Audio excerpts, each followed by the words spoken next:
Hey guys, and welcome to another very exciting Premiere Pro tutorial where I will show you some cool stuff that you can do without boring you for a full 30 minutes. Now, I love my computer mouse like the rest of us. I enjoy clicking around interfaces and watching it travel effortlessly through all of the junk that I've accumulated on my desktop. However, if you want efficiency for your editing workflow, the mouse is not your friend. For most of the common editing tasks, you are much better off using keyboard shortcuts instead. Fortunately, Premiere Pro comes with a ton of shortcuts, way more than I could even remember. However, there are a few shortcuts that I think are extremely important to know. And in this tutorial, I will show you my top 10 keyboard shortcuts for Adobe Premiere Pro, aside from the obvious ones like cut, copy, paste and undo, redo, of course. This is going to be a basic tutorial, and as long as you've opened up Premiere Pro before and you know how to create a sequence and edit some clips together, you will have no problem following along.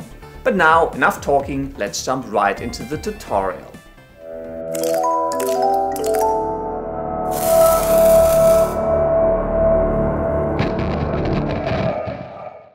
Welcome again to Premiere Pro, and the project I will be using to show you all of my favorite shortcuts is actually the project for the video you're watching right now.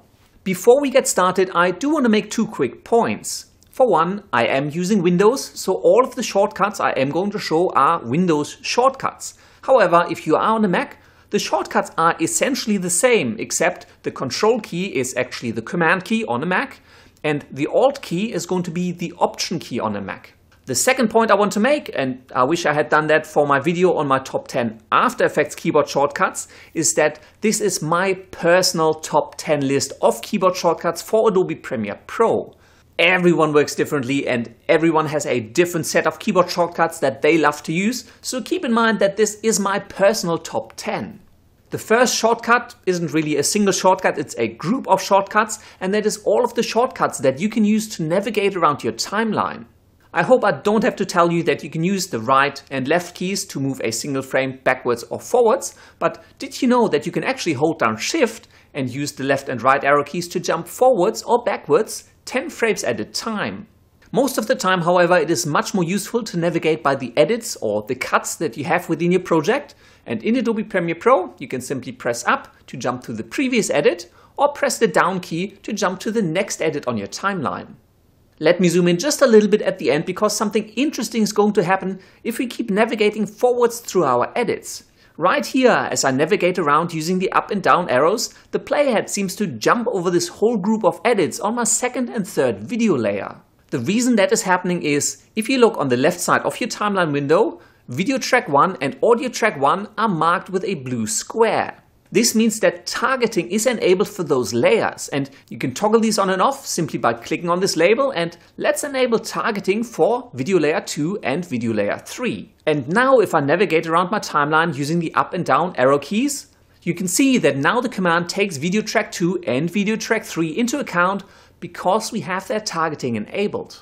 Let's disable targeting for video layer 3 and 2 again, and now again if we press up and down, the playhead once again is going to ignore those video layers.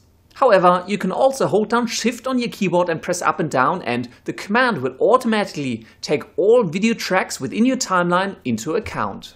My next recommendation for shortcuts that I think you really should know, again, is not a single shortcut but a whole group of them, and those are all of the shortcuts for your basic editing tools. These are the fundamental tools that you will use constantly to edit your film project together. They all have shortcuts and you should really know every single one of them. There's V for the selection tool, A for the track select forward and Shift A for the track select backwards tool, B for the ripple edit and N for the rolling edit tools, R gets you the rate stretch tool, C will get you the razor tool, and you are going to use this a ton, so don't forget it. Y will get you the slip and U will get you the slide tool. P is for your pen tool, H gets you the hand tool to drag around the timeline, and Z is your zoom, although quite honestly I don't usually use hand or zoom much, simply because you can just hold down Alt and use your mouse wheel to zoom in and out, or click into your timeline and then just spin the mouse wheel to scroll left or right, so I don't really find much value in those two. Let's zoom in a little bit and talk about some of the other really useful editing shortcuts. You can obviously simply click on a clip and drag it around your timeline, but if you do need a little bit more control, you can simply select the clip and then hold down Alt and use the left and right keys to nudge the clip 1 frame forward or 1 frame backward. And just like when you were moving around the playhead, you can also hold down Shift and Alt and then use the left and right keys to nudge the clip 10 frames at a time. Here's a quick freebie I'll throw in for you just because I think it's useful. If you want to deselect everything on your timeline, simply press Ctrl, Shift and A. When you want to chop up your clips and create edits on your timeline, you will usually press C to return to the razor tool and then simply click on the clips you want to cut. Let's undo that and let's bring the playhead right on the spot. You can also create a cut at the current playhead position by pressing Ctrl and K. This command also observes targeting on your video track, so if I go over to the right side where I've got multiple video layers on top of each other, press Ctrl K, you will see that it actually only cut the bottom layer because, again, video layer 2 is not enabled for targeting.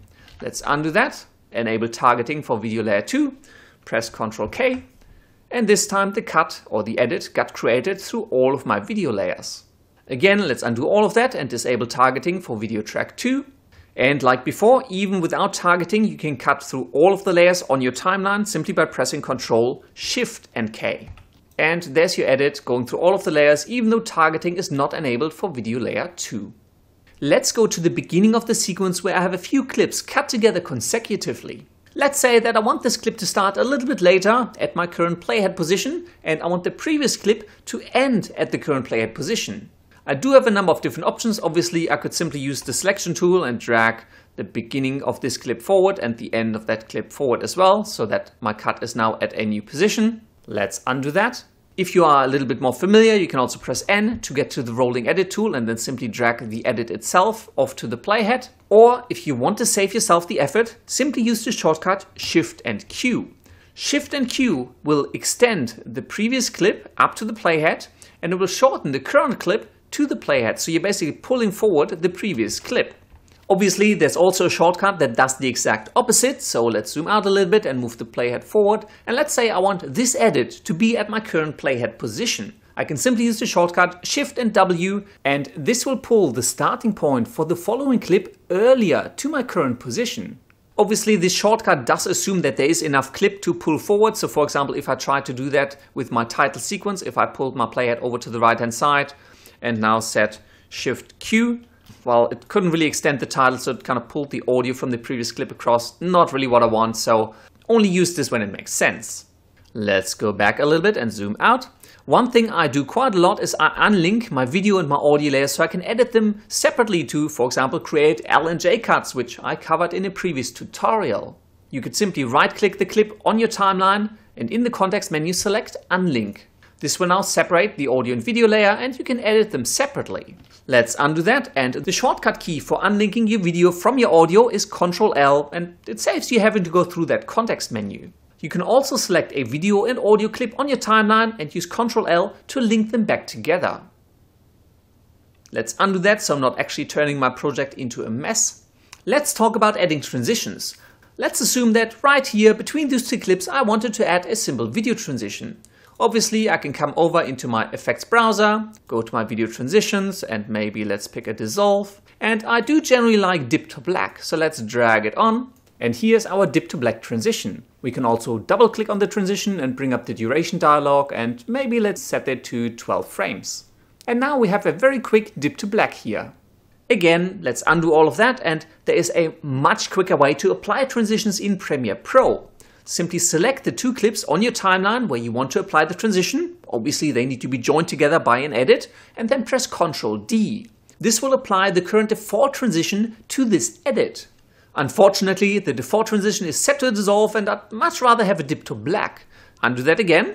Let's go over into our effects, and over in our video transitions, can you see how the cross dissolve currently has a little turquoise highlight? This tells me that the cross dissolve is currently set to be the default transition. However, we can easily change that. Let's simply right click on dip to black and choose set selected as default transition. Bam! Dip to black is now our new default transition. So if we go back onto the timeline, select the two clips that we want to apply it to and press Ctrl D. There you go, we now applied a dip to black transition. Let's double click this transition, and here's the next problem. This default transition is 25 frames long, so it's 1 second and 1 frame because I'm working with 24 frames per second. I much prefer my transitions to only be half a second long, so 12 frames, but how do we set that for the default transition?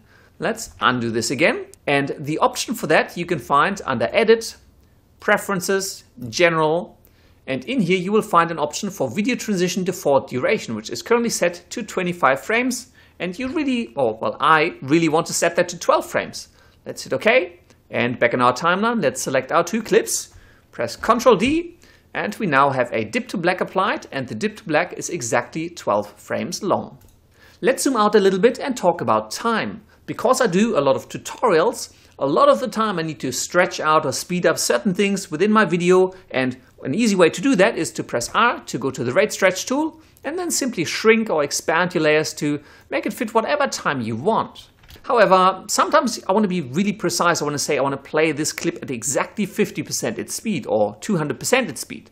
Obviously, you can right click and you can come into speed and duration and then change the speed to 50%, whatever. You can set the duration exactly. You can reverse the speed. You can also maintain audio pitch and ripple edit. So there's some cool options in here. But again, I'm not a fan of the context menu, and a great shortcut to bring up the same options panel is to simply select your clip and press Ctrl R. This again will bring up the options for the clip speed and duration, and I can do whatever I want in here. Let's unselect everything again. Oops, I didn't want to play that back. Let's zoom out a little bit and pretend we're getting ready for the final export. Obviously, I wouldn't really export this project at this point in time. I still have green screen clips in here and the sequence kind of looks like Swiss cheese, but let's just pretend. In order to define the area that we want to export, we can simply drag around the in and out marker at the top of the timeline. And let's drag this to the very beginning, and let's drag the out marker to the very end. This way we are going to export the entire sequence from start to finish. If, like me, you don't like dragging stuff around, you can simply use I to mark the in point and O to mark the out point. So I can go to the beginning of the sequence, press I to mark that as my start, go to the very end and press O to set the out marker. If your project is still in progress, sometimes you want to export individual clips from your timeline, and the easiest way to do that is place your playhead over a section that you want to export and press X. This will essentially start the in marker at your playhead and move it back towards the first edit, and the out marker starts at your playhead and then pushes out to the next edit on your timeline. So you can simply press X to select the bits and pieces, and again it uses targeting, so right here it selected everything. So let's turn on targeting for video track 2. And now if we press X, oops, I think for this command we actually have to disable targeting for video track 1. Let's turn that off. And there you go. This shortcut is great for selecting individual clips on your timeline that you may want to export. Let me quickly reset the in and out points to encompass my entire sequence, and let's move on to the very last shortcut that I want to show you. In order to export your final sequence, you can simply come into the project panel, select your sequence, and then go up into File, Export and Media. This will bring up the export dialog, but who's got time for that? All you need to do is you need to be in your sequence and then simply press Ctrl M to bring up the export dialog.